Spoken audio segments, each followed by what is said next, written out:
Bismillahirrahmanirrahim. Assalamualaikum warahmatullahi wabarakatuh. Saya Dr. MK Alidas, Kepala Dinas Syariat Islam Provinsi Aceh, mengucapkan selamat menyambut Hari Raya Idul Fitri 1 Syawal 1442 Hijriah.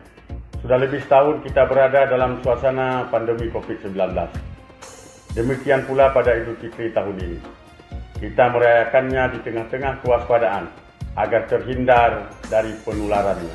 Sebagai bagian dari ikhtiar untuk mencegah penularan COVID-19, saya meminta agar saudara-saudara sekalian, khususnya kepada ASN di lingkungan Dinas Syariat Islam Provinsi Aceh dan keluarga masing-masing, agar tidak mudik atau pulang kampung pada Idul Fitri tahun ini. Mari kita jalin silaturahim dan menjaga ukhuwah dengan memanfaatkan teknologi komunikasi yang ada.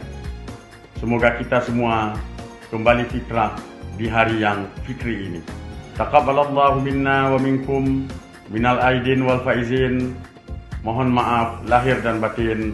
Wassalamualaikum warahmatullahi wabarakatuh.